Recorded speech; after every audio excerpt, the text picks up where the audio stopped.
Hello students, हम आपके अगले टॉपिक के साथ वापस आए हैं और अब जो टॉपिक है आपकी ग्रामर का, that is British English versus American English. दुनिया में दो तरह की इंग्लिश बहुत ही फेमस हैं। ब्रिटिश इंग्लिश जो हम पारंपरिक ट्रेडिशनल इंग्लिश जो हम जानते हैं, जो हम पढ़ते आए हैं, दैट इज ब्रिटिश इंग्लिश।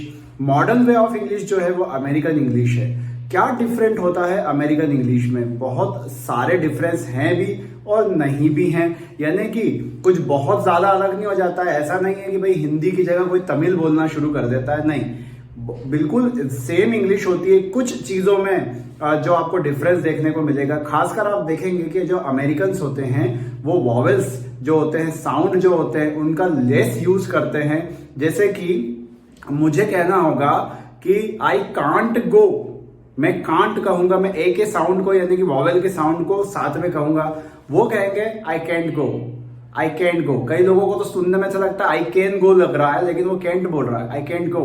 तो अमेरिकन इंग्लिश में क्या होता है कि वॉवेल को लेस यूज किया जाता है। आप देखेंगे कलर चैनल की स्पेलिंग जो है वो COLOR रहती है, जो कि स्पेलिंग होता है, कलर जो रंग की स्पेलिंग होती है वो COLOUR होती है। तो जैसा कि मैंने कहा वो वॉवेल लेस यूज करते हैं, तो जब दो वॉवेल इकट्ठे आए तो उसकी जगह उन्होंने क्या करा, सिंगल वॉवेल का यूज कर लिया। यही कारण है कि आपको उनकी स्पेलिंग में चेंजेस देखने को मिलेंगे। हमें खासकर यहाँ पे यही पढ़ना है कि इनके कुछ वर्ड्स होते हैं जो बिल्कुल ही डिफरेंट मीनिंग रखते हैं, लेकिन जहां स्पेलिंग में चेंजेस आता है उसकी भी बातें करेंगे। तो सबसे पहले तो हम वो उन खास वर्ड्स की बात कर लेते हैं जो हमारे लिए एग्जाम पॉइंट ऑफ व्यू से बहुत इंपॉर्टेंट है। यहाँ पे हम सबसे पहले देखेंगे ऑटम, यानी पतझड़ का मौसम। ब्रिटिश इंग्लिश में उसे ऑटम कहा जाता है, लेकिन अमेरिकन उन्हें उसी मौसम को फॉल कहते हैं कि फॉल का सीजन आ चुका है। जहां ब्रिटिशर कहेगा कि मुझे कॉल अटेंड करना है या मुझे कॉल आ रहा है, अमेरिकन कहेगा कि आपको रिंग हुआ था, यानी कि जो है रिंग यानी कि बेल, घंटी जो बज रही है उसे वो रिंग का इस्तेमाल कहेंगे। जहां ब्रिटिशर कहता है कि मैं 6th क्लास में गया, वहीं अमेरिकन कहेगा मैं 6th ग्रेड में गया। वो कहेगा कुकर, अमेरिकन कहेगा उसी चीज को स्टोव। फ्लैट अपार्टमेंट, फुटबॉल को सॉकर कहते हैं, सॉकर वर्ल्ड कप भी होता है, वही का वही फुटबॉल वर्ल्ड कप होता है। बोलने के दो तरीके अलग हो जाते हैं खाली। हॉलीडेज और वेकेशन, है ना, बिल्कुल। देखिए कई लोगों को तो पता ही नहीं था ये बात कि ब्रिटिश इंग्लिश और अमेरिकन इंग्लिश में ये दो वर्ड अलग अलग है लेकिन मीनिंग सेम है। हाँ, उन्हें ये पता था कि इनके मीनिंग सेम होते हैं, लेकिन उन्हें ये नहीं पता था कि हॉलीडेज और वेकेशन सिमिलरली वर्ड हैं और एक फर्क है कि ये ब्रिटिश इंग्लिश का है और ये अमेरिकन इंग्लिश का है। वही देखेंगे आप, लिफ्ट को एलिवेटर कहते हैं ये लोग, है ना। जैसे लिफ्ट को ब्रिटिश इंग्लिश वाले बोलेंगे लिफ्ट में बैठे हैं और वो कहेगा कि एलिवेटर में जा रहे हैं। पेट्रोल को वो लोग गैसोलीन या गैस कहते हैं। उसके बाद पोस्टमैन को मेलमैन कहते हैं। ये देखिए आपका जो मेल वर्ड है ये आया ही कहां से है, जीमेल, है ना। कहां की कंपनी है? गूगल कहां की कंपनी है? Obviously American company. Google, YouTube, Gmail, ये सब अमेरिकन कंपनी है, गूगल के ही प्रोडक्ट्स है। तो जीमेल, वो मेल बोल रहे हैं क्योंकि वो लोग ना पोस्ट को या ना चिट्ठी को मेल ही कहते हैं, इसीलिए वो पोस्टमैन को क्या कहते हैं, मेलमैन कहते हैं। क्यू, हम क्यू में खड़े हैं, वो कहेगा हम लाइन में खड़े हैं। हम टैक्सी में बैठे हैं, उसी चीज को अमेरिकन कहेगा कैब में बैठे हुए हैं। वो स्वीट्स, है ना, ये कहेगा कि हम स्वीट्स या मिठाइयां खा रहे हैं, वो उनके लिए सारी चीज कैंडी है, जो मीठा है वो कैंडी है ना।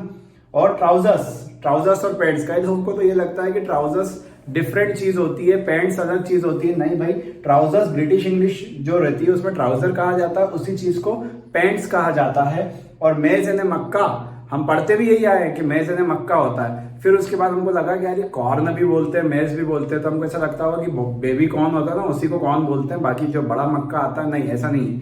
ब्रिटिश इंग्लिश में मेज़ यानी मक्का होता है और अमेरिकन इंग्लिश में उसी चीज को कॉर्न कहा जाता है। तो ये तो वो शब्द है जो पूरे के पूरे डिफरेंट होते हैं, यानी कि इनकी मीनिंग, स्पेलिंग सब कुछ बदल जाता है। सॉरी, स्पेलिंग बदल जाती है, मीनिंग नहीं बदलता है। अब हमें देखना है इस तरह के वर्ड कि कैसे अमेरिकन और ब्रिटिश इंग्लिश के वर्ड्स जो हैं वो स्पेलिंग वाइज डिफरेंट हो जाते हैं। तो चलिए देखते हैं अब कि हम इनमें कौन से रूल्स लगाकर इनको आसानी से एग्जाम में बना पाएंगे। तो चलिए अब देखते हैं हमारे नेक्स्ट रूल, यानी कि ये है सबसे इंपॉर्टेंट चीज, spelling wise changes. British English का कोई वर्ड जब अमेरिकन इंग्लिश में लिखा, पढ़ा या बोला जाता है तो उसकी स्पेलिंग में क्या चेंजेस आ जाते हैं वो हमें देखना है। तो सबसे पहला रूल क्या कहता है? रूल नंबर 1 हमारा कह रहा है कि OUR अगर आता है स्पेलिंग में तो वो OR में बदल जाएगा। देखिए एग्जांपल, यहां पे कलर में OUR है, वो बदल गया OR में। कलर की स्पेलिंग अमेरिकन इंग्लिश में कलर की स्पेलिंग वो होती है। ऑनर की स्पेलिंग में OUR है, बदल गया ऑनर की इस स्पेलिंग में। ऑनर के फोन्स आते हैं, चाइनीज फोन, ऑनर, ठीक है। उसके बाद देखिए रूल नंबर 2 क्या कहता है? RE बदल जाएगा ER में, यानी कि लीटर लिखा, इसकी स्पेलिंग में आखिरी में RE आ रहा है, आपको सिंपली RE को पलट के ER कर देना है। थिएटर की स्पेलिंग में RE है, आपको स्पेलिंग बनाते समय ER में चेंज कर देना है। ऐसे ही सिंगल L अगर स्पेलिंग में आता है तो वो बदल कर डबल L में चला जाएगा। अगर वो अमेरिकन, ब्रिटिश टू अमेरिकन जा रहा है तो ब्रिटिश टू अमेरिकन जा रहा है। तो ये देखिए इनरोलमेंट यानी नामांकन करना, उसकी स्पेलिंग जो है इनरोलमेंट की, उसमें यहाँ सिंगल L है। जब आप इसकी स्पेलिंग को अमेरिकन में लेके जाएंगे तो ये सिंगल L आपका डबल L में बदल जाएगा। यहाँ देखिए अपाल, ये क्या हो गया? अपाल, ये बदल गया डबल L अपाल में। उसके बाद देखिए नेक्स्ट 4th रूल क्या कहता है? SE और SA बदल जाएंगे। SE बदल जाएगा ZE में और SA बदल जाएगा ZA के अंदर। यहां देखिए एनालाइज में SE, एनालाइज की स्पेलिंग वो दोनों सही है, दोनों लिखी जाती है, दोनों ही सही है, बस वे ऑफ राइटिंग अलग है। ये आपका American English, sorry British English, और ये आपका अमेरिकन इंग्लिश है। कॉलोनाइजेशन SA आया है, ये ZA में बदल गया। ऐसे ऑर्गेनाइजेशन होता है, उसकी स्पेलिंग में भी यही होता है। आप देखेंगे OGUE बदल जाएगा OG में। जैसे एनालॉग लिखा हुआ है, OGUE आया, आपको इस्तेमाल करना है OG। यहां पे देखिए ये O और G। डायलॉग OGUE बदल गया सिंपली OG में। UE वॉवेल यूज नहीं करते हैं अमेरिकन, हटा दिया उन्होंने। और आखिरी में NCE को ये NSE में बदल देते हैं।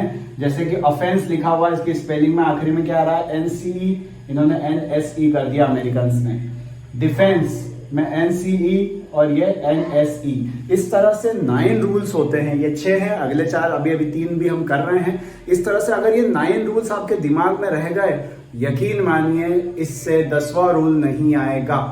बिल्कुल निश्चित रहिए, और यही वाले हमें करना है। तो चलिए नेक्स्ट 3 रूल और देख लेते हैं। चलिए हमारे लास्ट जो 3 रूल हैं उसकी ओर चलते हैं। हमारा आखिरी रूल क्या कहता है कि OE और AE, अगर देखिए दोनों वॉवेल है, वॉवेल का यूज तो करेंगे नहीं अमेरिकन, तो अगर 2 वॉवेल OE AE आते हैं स्पेलिंग में बीच में तो उन्हें सिंगल E में बदल दिया जाएगा। फॉर एग्जाम्पल इंसाइक्लोपीडिया में AE आ रहा है और यहां पर उन्होंने उसे सिंगल E में बदल दिया। मिड इविल में आप 3 वॉवेल इकट्ठी देख रहे हैं, वो 2 तो लेंगे लेकिन 2 को 1 बनाएंगे, और उन्होंने क्या किया? AE जो है उसे सिंगल E में बदल दिया। उसके बाद आप देखोगे कि if a spelling has E before able, E will be removed. अगर किसी स्पेलिंग में, जैसे यहां देखिए ये एबल लिखा है, उसके पहले क्या आ रहा है? E आ रहा है। एबल के पहले E आ रहा है, तो जब इसको अमेरिकन में चेंज करेंगे तो एबल के पहले का E हटा दिया जाएगा। Same as it is livable, है ना? एबल के पहले E आ रहा है, आपने हटा दिया अमेरिकन लिखते समय। और आखिरी में आते हैं नो रूल वाले, यानी कि इनमें कोई नियम लागू नहीं होते हैं, आपको इन्हें रटना होगा और स्पेलिंग वाइज रटना होगा। जैसे कि टायर को ब्रिटिश इंग्लिश में टायर की स्पेलिंग ये होती है, अमेरिकन में ये होती है। ब्रिटिश इंग्लिश में ग्रे की स्पेलिंग ये होती है, अमेरिकन में ये होती है। ब्रिटिश इंग्लिश में प्लाउ यानी खेती करने की स्पेलिंग ये होती है, अमेरिकन में ये होती है। ये सबसे अजीब है, ये आता है एग्जाम में आया हुआ है। ड्राफ्ट की स्पेलिंग ये है जो बदल कर ड्राफ्ट में हो चुकी है। ज्वेलरी, ये देखिए अजीब इसलिए क्योंकि है ना, सिंगल एल डबल एल में बदलता है, यहाँ पे डबल एल सिंगल एल में बदल रहा है अमेरिकन में जाते वक्त। ये 9 रूल्स, इसके अलावा कोई 10 रूल नहीं है, इसके अलावा कुछ नहीं आता है। आपको अगर ये 9 रूल्स आते हैं, इसके पहले हमने जो वर्ड चेंज के देखे हैं, आपका ब्रिटिश और अमेरिकन इंग्लिश का पार्ट इसके अंदर से ही कवर होगा।